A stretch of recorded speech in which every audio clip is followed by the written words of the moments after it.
오늘은 사탄이 이 땅에 남겨진 이유에 대해서 살펴봅니다. 예수님 안에서 기쁨을 찾기 위해 분투하라 라는 부제를 가지고 말씀을 드리는데요.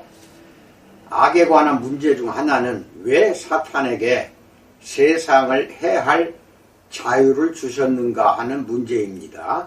하나님은 사탄을 무적행으로 바로 던져 넣을 권한과 능력이 있지 않으신가요?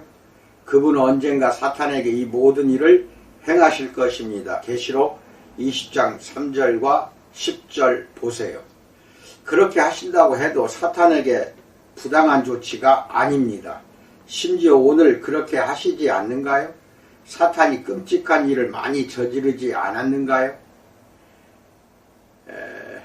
베드로전서 5장 8절은 사탄은 우는 사자같이 두루 다니며 믿음을 파괴하고 있다라고 말합니다.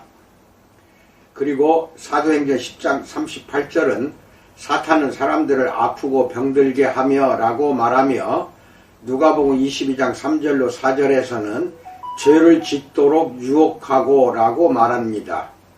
그리고 고린도후서 4장 4절은 믿지 않는 자들의 마음을 혼미하게 하며 라고 말하며 디모데후서 2장 26절은 사람들을 사로잡아 자기 뜻을 따르게 하고 라고 말하며 계시록 2장 10절에서는 심한 고통을 준다라고 말합니다.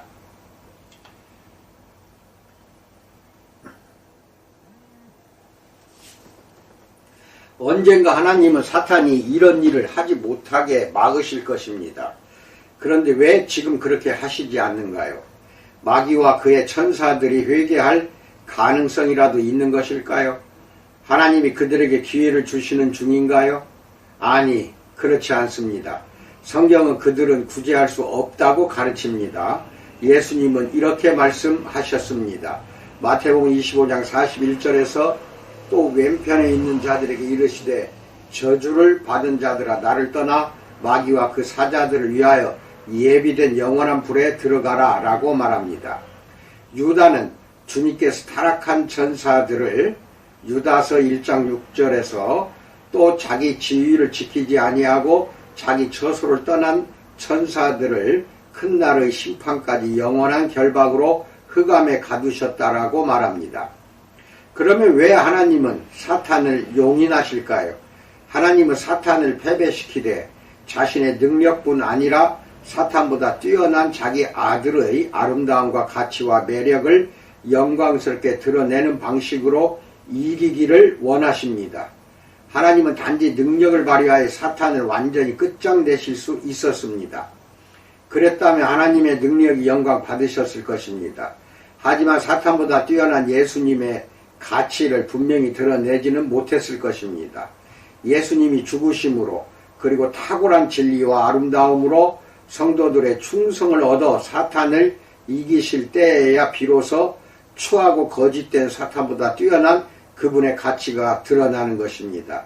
이 계획에서 중요한 점은 하나님이 그리스도의 사역을 통해 단계적으로 사탄을 패배시키신다는 사실입니다.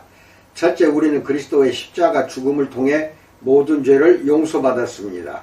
바울은 하나님이 골로새서 2장 15절에서 통치자들과 권세들을 무력화하여 드러내어 구경거리로 삼으시고 십자가로 그들을 이기셨느니라 라고 말합니다. 이는 사탄을 패배시키는 첫 단계입니다. 영혼을 파괴하는 죄와 죄책감이라는 치명적인 무기는 이제 사탄의 손에서 제거되었습니다. 사탄은 우리를 고소하던 유일한 무기, 즉 용서받지 못한 죄라는 무기를 빼앗겼습니다. 우리는 이것을 고린도전서 15장 55절로 57절에서 확인할 수 있습니다. 사망아 너의 승리가 어디 있느냐? 사망아 내가 쏘는 것이 어디 있느냐? 사망이 쏘는 것은 죄요 죄의 권능은 율법이라. 우리 주 예수 그리스도로 말미암아 우리에게 승리를 주신 하나님께 감사하노니라고 말합니다. 사망이 쏘는 것을 강력하게 즉 영원히 치명적으로 만드는 것은 죄입니다. 율법은 죄에 대해 정확하게 유죄 판결을 내립니다. 즉 영원한 심판 아래 있게 합니다. 율법의 구속력으로 더욱 강화된 용서받지 못한 죄야말로 사탄의 무기입니다. 그러나 우리 죄가 용서받을 수만 있다면 사탄은 우리를 정죄할 수가 없습니다. 진실로 우리 죄는 예수님의 보혈로 사신 하나님의 은혜를 믿는 믿음으로 용서받았습니다. 우리를 정죄하는 죄와 율법 없이는 사탄은 이미 패배한 적입니다. 사탄은 무기를 빼앗겼습니다. 그리스도께서 이미 사탄에게 승리를 거두셨습니다. 그러나 그를 지옥에 던져놓고 이 세상에서 영향력을 떨치지 못하게 한 것은 아닙니다. 예수님은 사탄을 이 땅에 남겨놓아서 수백만의 성도들이 자기 죄를 용서받고 그리스도의 위대한 영광으로 말미암아 사탄에게서 등을 돌리는 것을 지켜보게 하십니다. 이것이 사탄을 패배시키는 두 번째 단계입니다. 죄인들을 위해 십자가에서 일어났던 일뿐 아니라 구원받은 자들의 마음 안에서 일어나는 일도 중요합니다. 십자가 복음의 능력으로 사람들은 회개합니다. 예수님이 바울을 구원하여 이방인들에게 보내는 것은 사도행전 26장 18절에서 그 눈을 뜨게 하여 어둠에서 빛으로 사탄의 권세에서 하나님께로 돌아오게 하기 위해서라고 말씀하셨습니다. 마귀로 인해 눈멀었던 우리에게 하나님이 그리스도의 영광의 복음의 빛을 비추실 때 이런 일이 일어납니다. 고린도후서 4장 4절로 6절 읽으세요. 그럴 때 사람들은 사탄의 추함과 그리스도의 아름다움에 눈뜨게 됩니다. 그래서 하나님의 능력뿐 아니라 사탄보다 뛰어난 그리스도의 아름다움과 가치 때문에 그분께 영광을 돌리기로 선택합니다.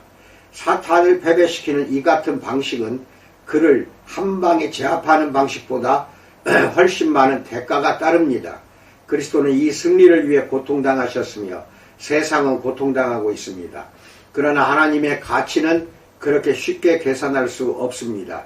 그리스도께서 모든 마귀를 한 번에 제압하셨다면, 즉 그분은 그렇게 하실 수 있었습니다. 그분의 능력이 영광받았을 것입니다. 그러나 하나님의 백성들이 사탄의 온갖 약속을 무시하고 그리스도의 보혈과 의를 의지하며 사탄보다 위대하신 예수님의 영광 안에서 기쁨을 얻을 때만큼 예수님의 뛰어난 아름다움과 가치가 빛나지 않았을 것입니다. 이는 죄와 사탄이 주는 온갖 약속보다 그리스도를 귀히 여기는 것이야말로 하나님이 우리 시대를 위해 계획하신 승리의 일부임을 의미합니다. 그러므로 이제 무기를 드십시오. 하나님의 아들의 뛰어난 영광 안에서 기뻐하고 용감한 마음으로 마귀를 이기십시오. 이 길이 쉽지는 않습니다. 아주 큰 희생이 따릅니다. 그리스도의 십자가에서 그리스도의 영광까지 이르는 사랑의 길은 희생의 길입니다. 사탄과 죄보다 뛰어난 그리스도의 아름다움이 가장 잘 드러나는 때는 우리가 이미 맛본 그 아름다움을 나누고 싶어 기꺼이 고통을 감수할 때입니다. 어둠의 세력을 향해 날리는 강력한 일격 가운데 하나는 순교자들의 피에서 나옵니다.